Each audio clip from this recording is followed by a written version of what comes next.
Hello and welcome back. With the holiday cube season coming to an end, I figured it's about time for me to post an updated top and bottom 50 cards in the cube, as well as talk about my thoughts on the changes to the cube, new cards that came in like Hogak, that I think are really cool. So I'm going to talk about that in between the top and bottom 50. Also importantly, we now have the full Arena Cube data for the first stint that it was on Magic Arena. So I'm going to talk about how that data has impacted my card analysis in cases that it has. I know the cubes are different. They're different cubes. They have different lists, but some of the archetypes are very similar, and you can draw broad trends between the two. At least I think you can because it matches my personal experience quite well. So anyway, that all out of the way. Two disclaimers. The first is this is just my top 50 list. I'm not saying this is going to work for everyone. It works for my play style, and it's what I think is best.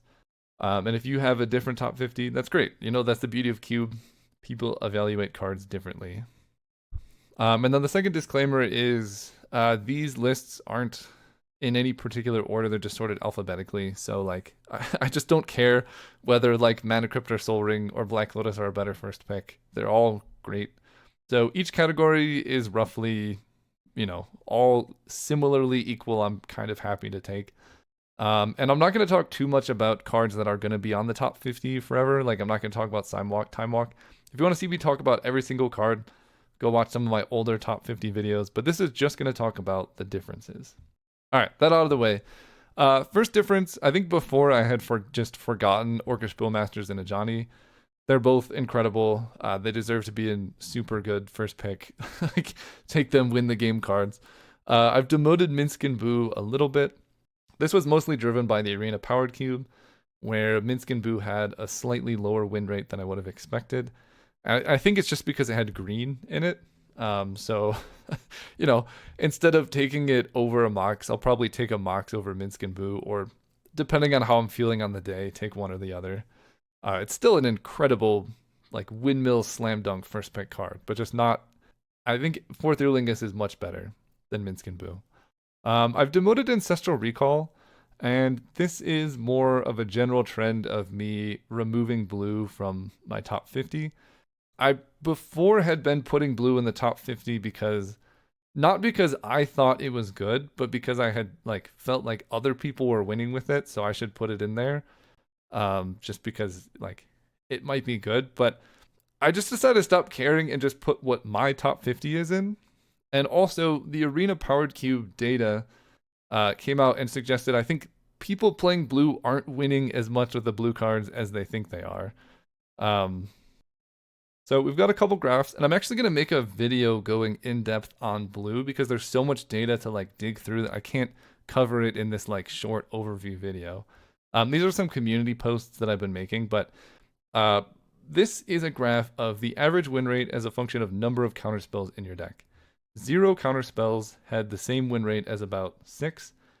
7 counterspells had more win rate than the others, but it's a very, very small percentage of decks. There's only 205 decks that got up to 7 counterspells compared to, 21,000 decks that had no counterspells.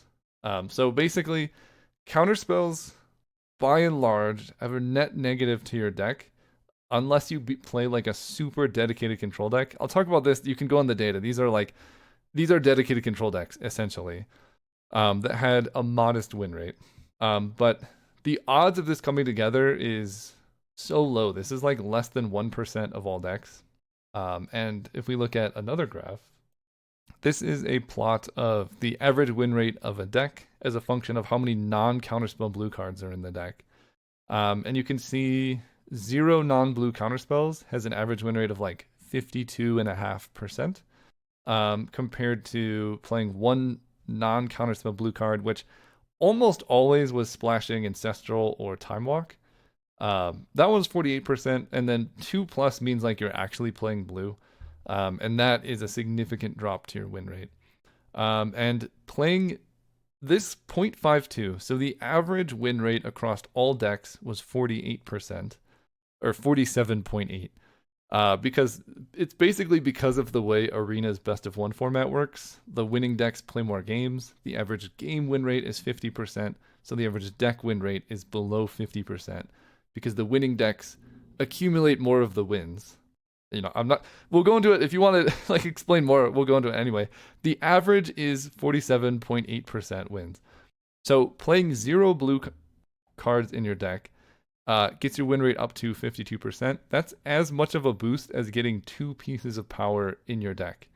And we showed that other graph before of the blue counter spells in your deck. The best control decks that you can possibly play are barely above 52%. So like you can take the gamble and play a deck that less than 1% of decks are able to achieve, which is playing all the counter spells full on control. Only 205 decks did that out of 48,000 recorded decks. Or you could just play 0 blue cards and have a very similar win rate. And 18,000, like half of decks basically were able to accomplish that. So anyway, to me, plus my own personal experience, that basically just suggested blue's not very good in Cube. And if you look at, I talked about this more in other like data analysis videos, but the artifact decks really underperformed on the Arena Cube. An artifact deck that got 75% or more of the high synergy cards within the artifact cluster, which means you basically got your dream artifact deck. Those decks averaged about 4 wins, and an average Boros deck is winning about that much. So like the best Academy deck is doing worse than an average Boros deck. Even a lot of the green decks in the old Arena Cube performed better than the best performing Tolarian Academy decks. And then also mono blue performed the worst out of basically every color pair, kind of tied for mono black. Anyway, all of that taken together, plus my personal experience that just the less I played blue, the more I win, I dropped a lot of the blue out of my top 50. And I'm going to make a video going way in depth into the blue archetype, showing what did work in blue and what isn't working, because there's a lot of cool stuff there. I'll show you one graph as a preview. This is quite possibly my favorite graph so far. So this is a plot of the number of counterspells in your deck as a function of, and then the number of blue cards, and then the win rate at each of those intersection points. So like this point right here would be, you have a deck with 11 blue cards and 5 counterspells. And oddly enough, the winningest deck has 0 blue cards and 2 counterspells, those being Manative and Reprieve. That is, the best counterspell deck plays 0 blue cards, which is hilarious to me. And then this is the control decks that we looked at before that was playing a ton of counterspells and a modest amount of blue cards. Those do win sometimes, but if you look at the data frequency, there's n equals 37. There's only 37 decks here, whereas playing 1 counterspell happened 3,500 times. And playing 0 counterspells is very similar in win rate. 0 counterspells, 0 blue cards, very similar win rate to some of the best performing decks out here. But I did get a laugh that the winningest deck is playing 1 or 2 counterspells that aren't blue, and there's only 2 in the cube. Anyway, that's enough of a rant. There'll be a whole separate video about it, but that's why I've removed Tinker, I've removed Tolarian Academy, Spell Pierce, Remand, that kind of thing, because these decks just didn't do well in the Arena Cube. I've never really felt like they're that powerful, even when everything goes right. So those are all out of there. And I cut Nissa and Glorybringer, because people are probably asking, I love both of these cards, but I have just been, when I'm playing green or red, at least lately, I've been playing more of the discard decks because I think they're really powerful. They're also new and fun. And if you're playing decks that discard as kind of a main mechanic, you often find yourself discarding excess lands. And 5-drops become much harder to resolve when you're trying to, you play turn 1 Bazaar, so you're down 1 mana source essentially. And then you discard an excess land on turn 1. You're basically down 2 lands. So a hand that could have hit 5 mana kind of easily now has a bit more trouble getting there. So this is more just maybe what I've been playing this cube season, which is the discard decks. I just haven't found 5 mana to be as easy to get up to. Similar with Titania, I think 3 drops is kind of where I'd like to stop if possible. At least when I'm doing this, which it's been open every time and it's so good. So I'm enjoying it. I don't think there's any notable changes. I think I'd forgotten Parallax Wave in my last top 50. Cards busted. I'm also a Caracas believer now. That's another thing the Arena Cube data just showed. This card's incredible. And I think the more I think about it, it's kind of like Strip Mine, where I like Strip Mine because the opportunity cost is so low. And Caracas is the same way. It doesn't cost you that much to put in your deck, but it can just completely dominate a matchup sometimes. So yeah, I'm now taking this quite highly and very happy about it. I think I bumped up Library like once. It's similar reason. It's just really good. Doesn't cost much. And again, I'm playing fewer expensive cards, so all of these like cheap lands, I don't know, they're more useful or something. Asika's Chariot went from not even in my radar to in my top 50. This looks like it's in my top 40 or top 30. This card's incredible. I don't know why I didn't like it before, but it's kind of 8 power for 4 mana that can become 10 power if you attack with it. It combos with a lot of cool things like Urza's Saga, or I believe it works with Fractured Identity. So there's a lot of like insane stuff you can do with it. It's just a very strong card and like a good top end card for green. Really happy about it. Nothing much changed there. Survival of the Fittest. Similar reason as Bazaar. I'll talk about it more when I'm talking about cards that changed in the cube. But it's good when supported, and I've been very happy with it in the decks that it's in. Pest Infestation has been dropping on my evaluation, kind of I think for the same reason Nis and Titania did, because I think green now has good stuff to do that doesn't require ramping up to 5 mana, like Survival, Hogak, that kind of thing. The only reason it's still here is because the green tokens from Pest Infestation are pretty good at convoking a Hogak. You can go like turn 2 Malevolent Rumble, turn 3 Pest Infestation, kill their thing, get 2 green creatures, and then you'll have enough in your graveyard to convoke a Hogak. It's pretty powerful, so I'm keeping it in there. Once Upon a Time also has gone up a lot because I think in a similar boat as Strip Mine and Library, like the opportunity cost is quite low. And lately I've been very happy to be in green. I think I've trophied, given the videos I've posted, like my last 4 out of 5 green drafts with a trophy, which is just insane. Like, I've been winning so much with green. And this card plays a big role in it because it can grab Strip Mine, it can grab Bazaar, it can help you hit that turn 1 mana elf, which is so important for green decks. And also, Birds of Paradise is a stand-in for basically every mana elf. They're all kind of just a good second pick. Birds is just like the best one. Anyway, yeah, Once Upon a Time, really happy with it. Mind Twist, I still don't know if I like this card because I'm down on ramp, but it tends to perform okay, so I'm not mad about it.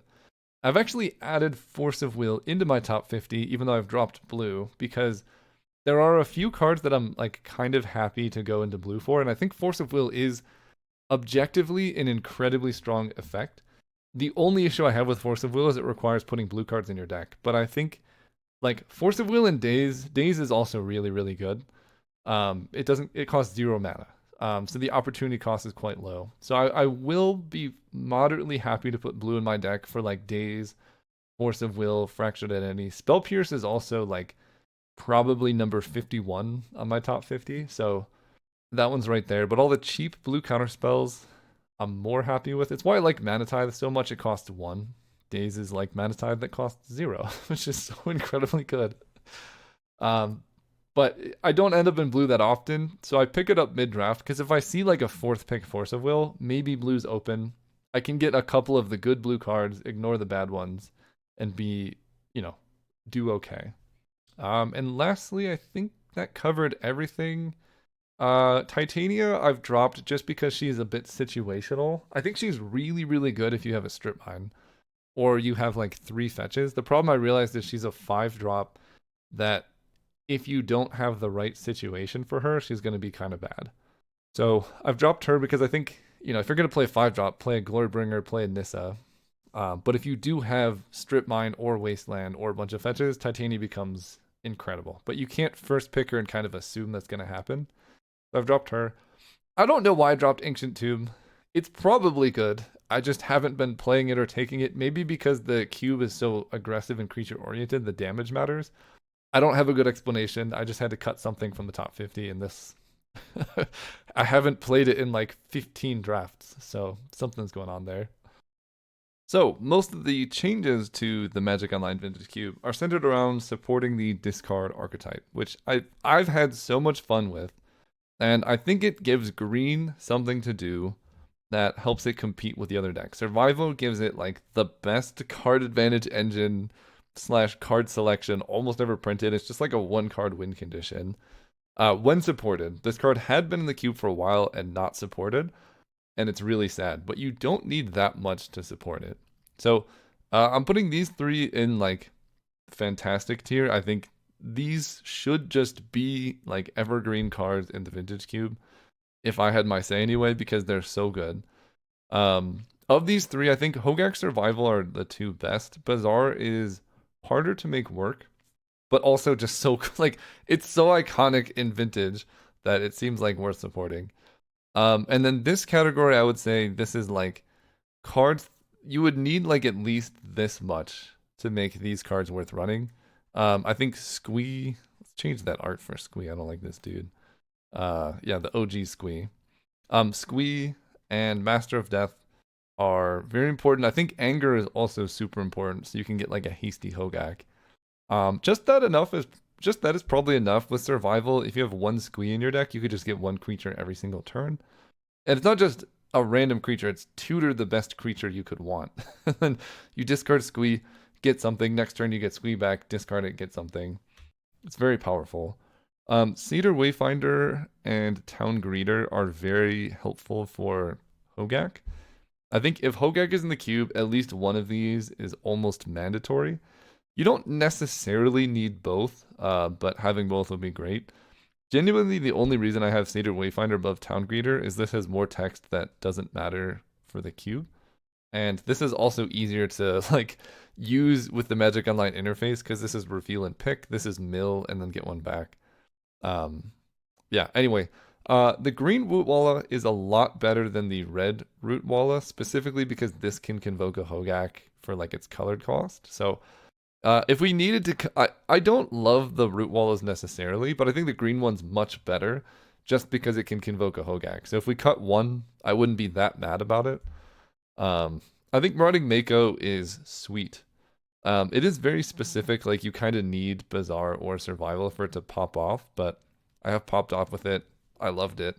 The fact that it is cycling makes it a good failsafe too if you draw it late. I like that a lot. Vengevine's sick. I think this card should just be in the cube anyway because it's got a lot of cool synergies, but it's not necessary to make this deck work, but it is fun. So I like it a lot. And then Monument. Monument really requires Bazaar of Baghdad in play to work. It's a card that probably could use a bit more support. I've been pushing a Molten Vortex. This card. I think it like would love something like Seismic Assault, Life from the Loam, or Vortex Loam to give you another like discard payoff. But I think the base rate on this card is sweet. It's like one or two repeatable discard outlets short of quite getting there. But I think it's when you do get there, it's so fun. And then these two I think are fine. Angie's Ravager is cool. I wouldn't miss it if it's removed, but I don't know if it should be removed. It's just kind of medium. And then Kamen Ferric as well. It's much better than I had thought the card was. But it's still just okay. It's kind of like Marauding Mako, where like you need Bazaar of Baghdad for this to do the thing. But I like there are other cards that can do cool stuff as well, like Ox of Agonis, right? Like this card is Escape. Double red, comes back, draws you 3 cards. There's a lot of cool things that could go in this slot, so I wouldn't miss it if these went away.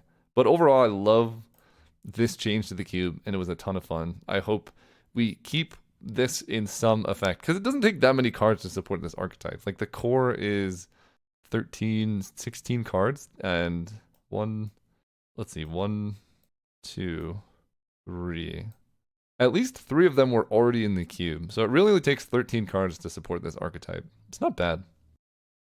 To explain some of the big changes to the bottom 50, a lot of the data analysis from the Arena Powered Cube, I'm bringing over to the Magic Online Vintage Cube. I know they're not one for one, like perfect copies of the same cube, but they give you general trends. And so this was a pretty eye-opening thing. This is average win rate as a number of talismans in your deck.